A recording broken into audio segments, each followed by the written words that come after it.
Am I the a-hole for laughing off my uncle's request to move into my house?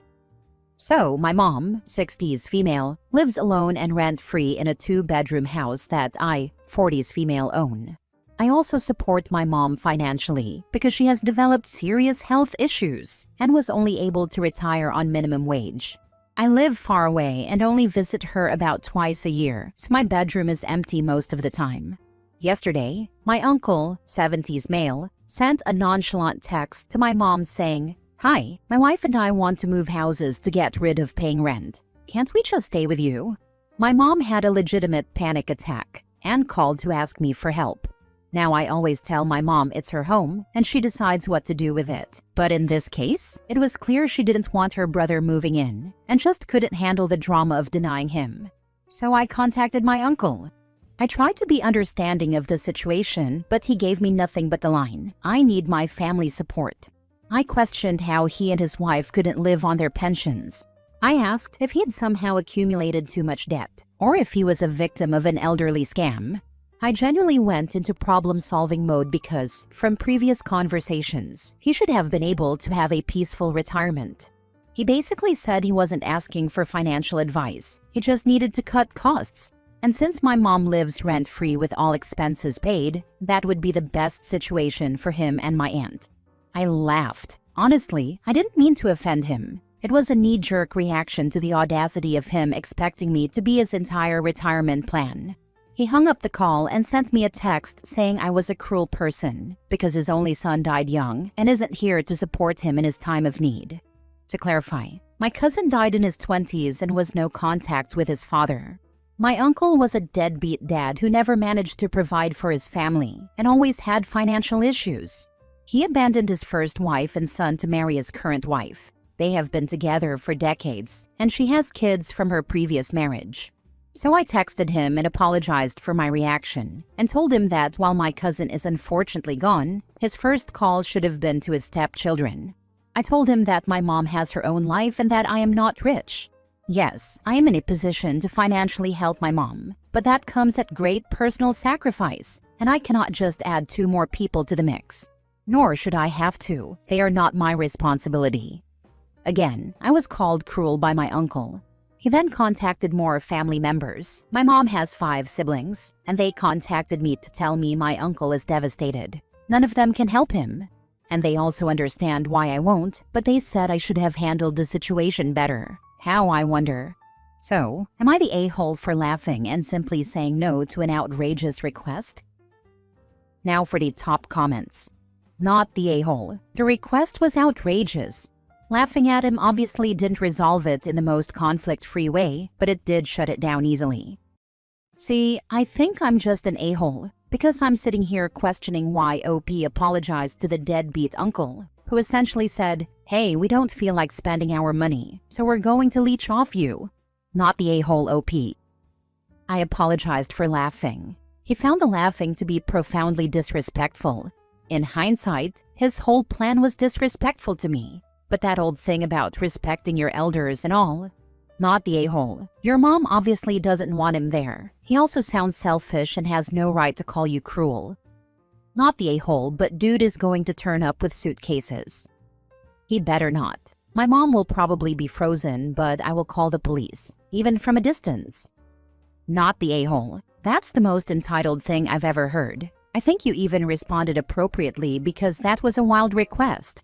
What did he expect you to say? He was actually convinced my mother was going to say yes. I think his belief stems from the fact that my mother helps him with hospital visits and calls him to remind him to take new medications, like antibiotics. My mom, although the younger sister, is kind of the problem solver for him.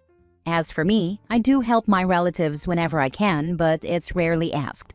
For instance, I bought medication for another uncle when he couldn't afford it. I helped a cousin pay a semester of college tuition when his loan fell through. If I am able, I help. Not only me, we all help each other, like the aunt who is a hairdresser and never charges family for haircuts, or when someone's house needs work and cousins get together to labor for free. We are a very tight family. I am just not a fool, and I believe that fact surprised him.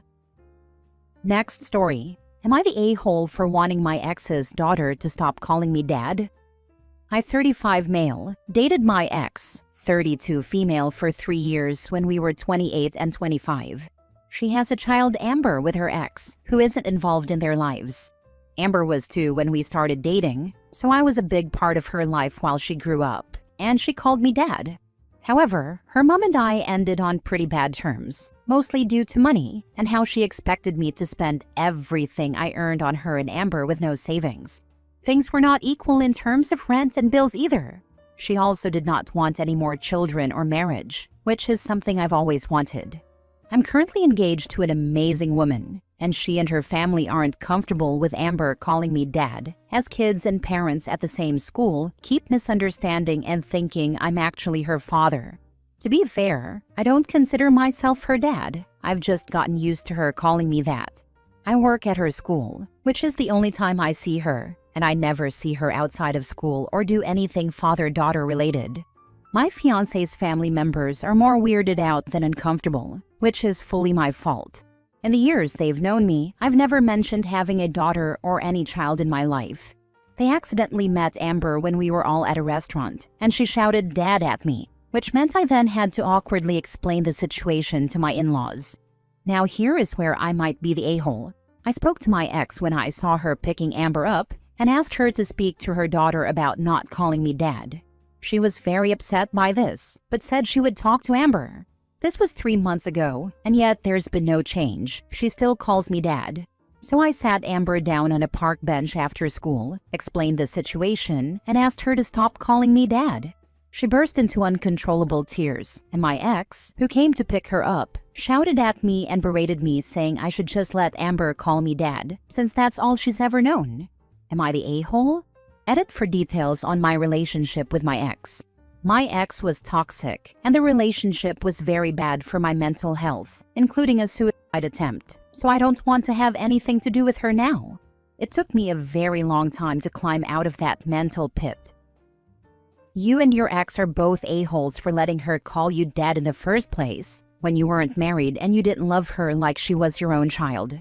My daughter's father pretty much abandoned her at birth. When I dated, I never introduced her to anyone I wasn't serious about. And for the few men I did introduce her to, I never encouraged or allowed her to call them dad.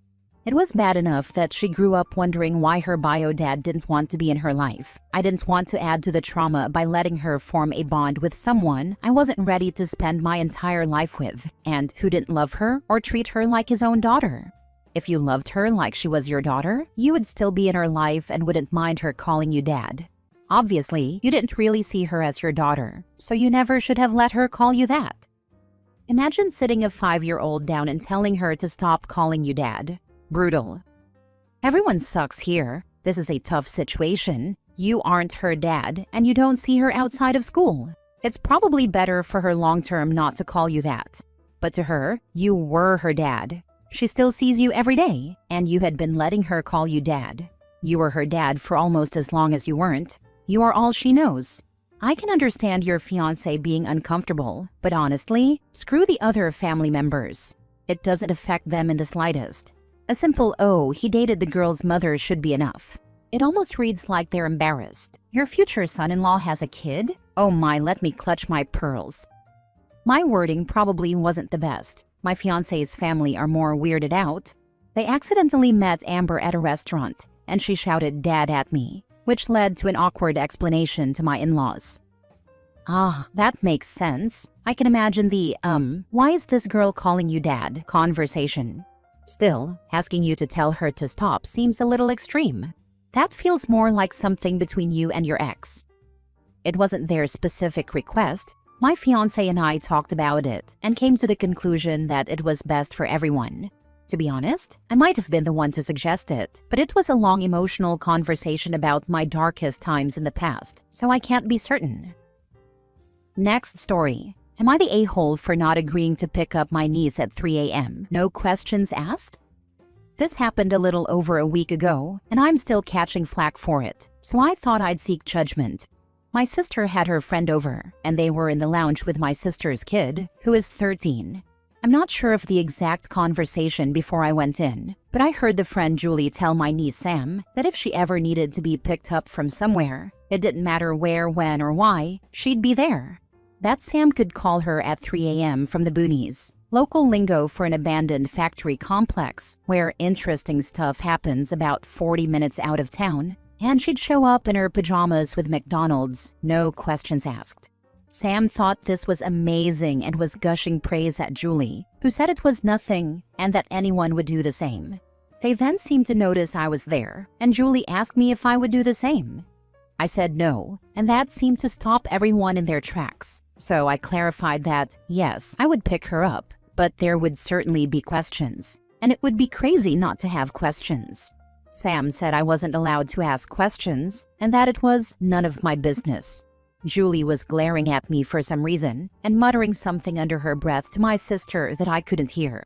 I explained my reasoning. The boonies are over half an hour away, and there is no public transport to get there. If Sam was at the boonies at 3 a.m. and discounting the fact that she shouldn't be there, she wouldn't have gone alone. So there's another child to consider. She doesn't have any friends old enough to drive yet, so someone would have had to take them there.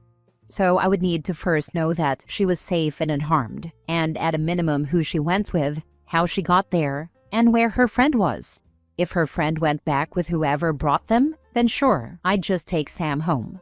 But if her friend was still there, you can bet your butt we'd be staying until her friend was in the back seat and on her way home too. Sam got really huffy and said it was still none of my business, especially who she would have gone there with, and Julie made a comment about how it's not that deep. I said that it is that deep, and I know how Sam works. If I agreed to a no questions asked approach, then picked her up and asked questions later, she'd fly off the rails and accuse me of backstabbing her, which she's done before in other situations. Julie started going on about how I was implying she was irresponsible, that she was just trying to have Sam's back, but I was being a buzzkill and a nag, and that they never should have included me in the conversation.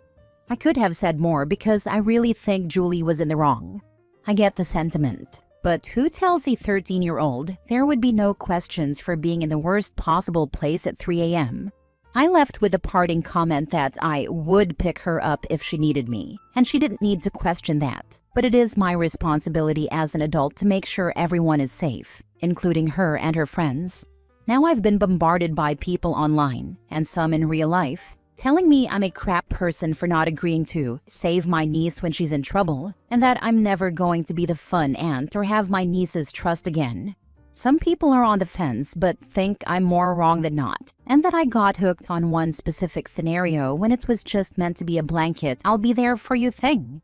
Kids are literal, especially Sam. I honestly don't see how I'm in the wrong, but every adult seems to think I am, so I'm after second opinions from people disconnected from the situation. So, am I the a-hole? My mom always said I could phone her whenever and wherever, and she'd drop everything to come get me if I needed it, especially if I was drunk and alone. She never said there wouldn't be questions, but she promised I wouldn't get into trouble for calling or asking, and that she wouldn't make me feel guilty for it. Not the a-hole. Some questions need to be answered, especially when safety is concerned. Others, like the why and what were you thinking questions, can wait until morning in a safe environment. Exactly what I've told my teen. He won't get into trouble for it, but there will be a discussion later. And the first question when he gets into the car is whether his friends are there and also need a safe ride home. This is the part people keep skipping. No questions asked is how you accidentally enable risky behavior. A better promise is, call me anytime, I'll come get you, you're safe, and we'll talk later. And yeah, if there's a friend involved, I'm not driving off while another kid is still out there. The mother is trying too hard to be cool. The there at 3 a.m. with McDonald's gave it away. I bet that kid doesn't get much discipline in general. That was Julie, the friend, who made the McDonald's comment.